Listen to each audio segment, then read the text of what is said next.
I've done far worse than kill you. I've hurt you. And I wish to go on hurting you.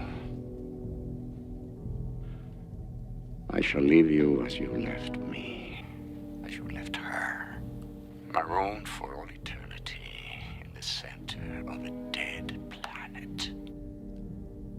Buried alive, buried alive. Khan! Khan!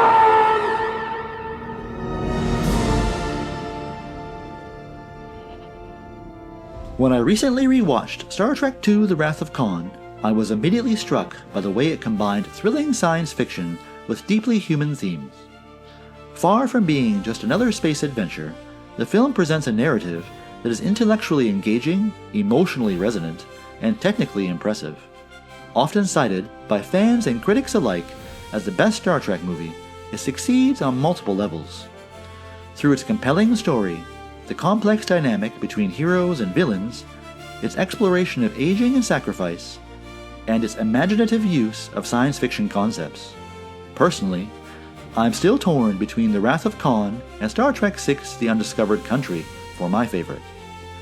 The Undiscovered Country is clever and politically sharp, but Khan grabs me with its intensity, emotional depth, and raw storytelling power. One of the most compelling things about The Wrath of Khan is the clash between Captain James T. Kirk and the genetically engineered tyrant, Khan Noonien Singh. Khan isn't your typical villain. He's smart, driven by a powerful need for revenge, and impossibly charismatic. He steals every scene he's in, commanding attention just by being there, with his words, his presence, and his intensity. You didn't expect to find me. You thought this was SETI Alpha 6.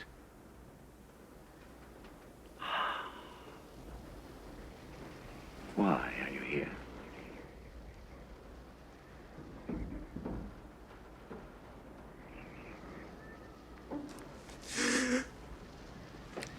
Why?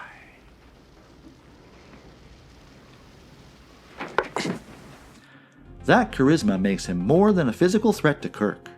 He challenges him morally and emotionally too. Unlike many Star Trek villains, who are just obstacles, Khan has real depth, with a backstory that explains why he does what he does. In some ways, he's a mirror to Kirk. Both are brilliant, ambitious, and capable of ruthless determination, but their choices and sense of right or wrong set them apart.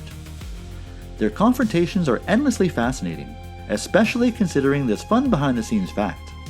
Ricardo Montalban and William Shatner never actually shared a set during filming, and yet the rivalry feels completely real, a testament to both actors and some clever directing. You've managed to kill just about everyone else, but like a poor marksman, you keep missing the target. Perhaps I no longer need to try, Admiral.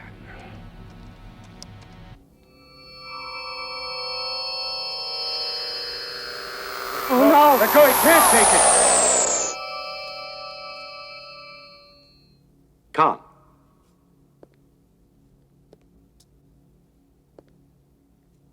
Khan, you've got Genesis. But you don't have me. You are going to kill me, Khan. You're going to have to come down here. You're going to have to come down here. Montalban takes Khan beyond a typical villain, making him magnetic, commanding, and genuinely threatening. His intensity sticks with you, cementing Khan as one of the most memorable villains in movie history. The film's narrative is enriched by its many literary references and intellectual nods, which give the story a sophistication uncommon in many blockbuster films. These references, woven seamlessly into the dialogue, elevate the narrative and provide an additional layer of enjoyment for attentive viewers. For example, Khan's speeches echo Herman Melville's Moby Dick, drawing parallels between himself and Captain Ahab in their obsessive quests for revenge. You're on, Admiral. This is Admiral Kirk. We tried it once your way, Khan. Are you game for a rematch? Khan. I'm laughing at the superior intellect. Full impulse power. No, sir!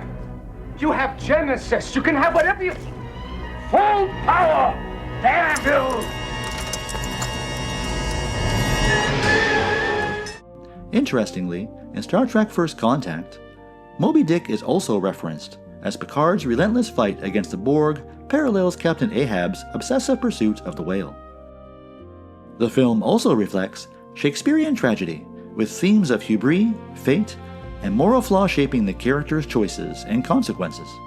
They even reference Charles Dickens' A Tale of Two Cities. It was the best of times, it was the worst of times, as it was Spock's birthday gift to Kirk. These literary classical allusions make the film feel thoughtful and intentional, rather than purely action-driven, appealing to audiences who appreciate depth alongside spectacle. It was the best of times, it was the worst of times. Message, Spock? None that I'm conscious of. Except, of course, happy birthday. Surely the best of times. Another aspect of the film that resonated with me personally was its treatment of aging and legacy. Kirk, though still confident and capable, is confronted with the reality of getting older, both in terms of his physical abilities and his place within Starfleet. This theme is particularly poignant in his interactions with Spock and the younger crew, highlighting the passage of time and the inevitability of mortality. Admiral, wouldn't it be easier to just put an experienced crew back on the ship? Galloping around the cosmos is a game for the young, Doctor. Now, what is that supposed to mean? His confrontation with personal limits and moral challenges also echoes the famous Kobayashi Maru scenario in Starfleet training. The no-win scenario, designed to test a captain's character under impossible circumstances, mirrors Kirk's struggles in The Wrath of Khan. Unlike the controlled environment of the Academy, Kirk faces real stakes: life and death, revenge and responsibility. And yet, like the Kobayashi Maru, he must respond with ingenuity, courage, and moral clarity. It underscores that true leadership is not just about victory, but about how one navigates situations where success is uncertain. Kirk's journey here is not only a battle against an external enemy, but also a reckoning with his own limitations, reinforcing the film's exploration of mortality, consequence, and the enduring weight of choice. Sir, may I ask you a question? What's on your mind, Lieutenant? The Kobayashi Maru, sir. Are you asking me if we're playing out that scenario now? On the test, sir. Will you tell me what you did? I would really like to know. Lieutenant, you are looking at the only Starfleet cadet who ever beat the no-win scenario. How? I reprogrammed the simulation so it was possible to rescue the ship. What? He cheated. I changed the conditions of the test. Got a commendation for original thinking. I don't like to lose. Then you never faced that situation. Faced death. I don't believe in the no-win scenario. Kirk to Spock. It's 2 hours. Are you ready? Right on schedule, Admiral. Just give us your coordinates and we'll beam you aboard. All right. I don't like to lose. The visual and technical achievements of The Wrath of Khan are key to its enduring appeal.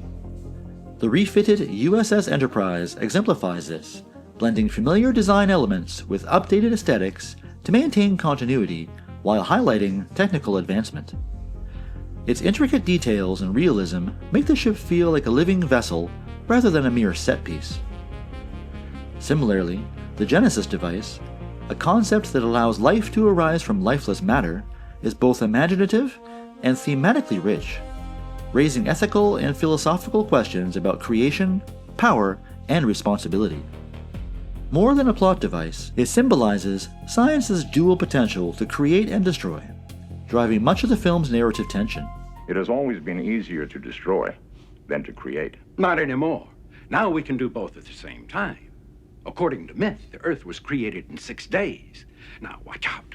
Here comes Genesis. We'll do it for you in 6 minutes. Really, Dr. McCoy, you must learn to govern your passions. They will be your undoing. Logic suggests... Logic? My God, the man's talking about logic. We're talking about universal Armageddon. You green-blooded inhuman. These innovations are brought to life through special effects that remain impressive decades later, with meticulously crafted models, practical effects, and detailed environments. The Genesis sequence in particular marks the first on-screen use of computer-generated imagery in film, demonstrating a pioneering fusion of traditional and emerging techniques.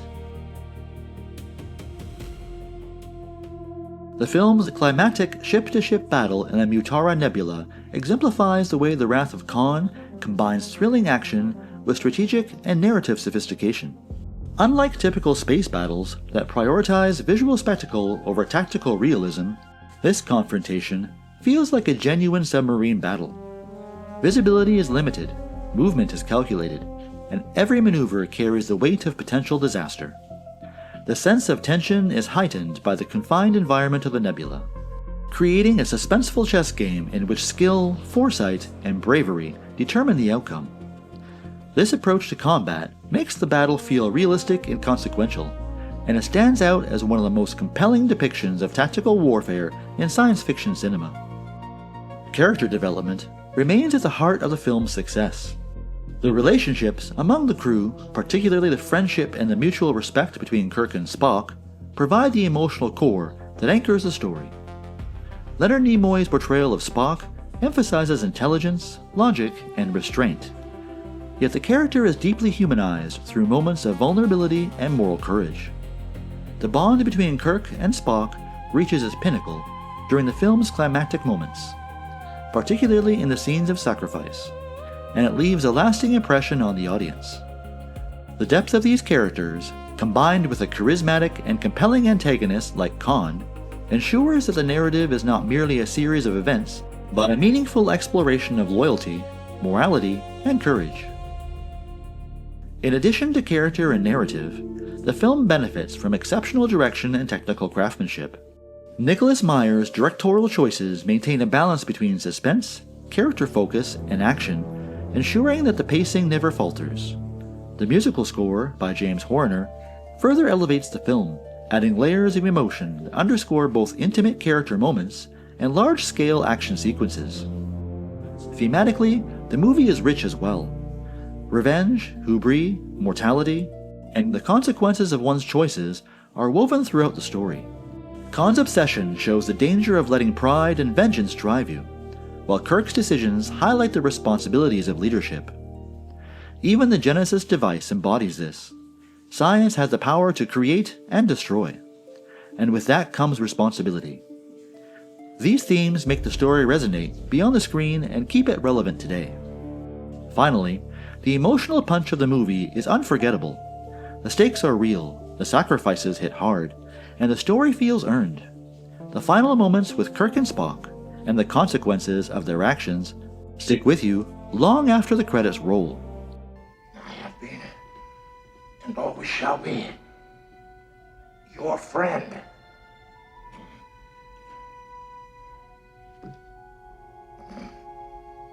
Live long and prosper.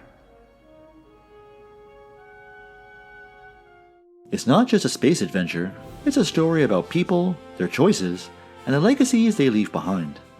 In the end, Star Trek II: The Wrath of Khan is a masterpiece of science fiction. From Khan's magnetic presence, to the strategic Mutara Nebula battle, the literary depth, and the groundbreaking effects, it all comes together beautifully. Personally, while I'm still torn between this and Star Trek VI: The Undiscovered Country, I can see why Khan is often voted the best Star Trek movie in the series. Khan's strong charisma, the emotional stakes, and the personal tension in the story. Decades later, it's still thrilling, smart, and emotional. A true high point in the Star Trek universe, and one that every fan should experience for themselves. You okay, Jim? How do you feel?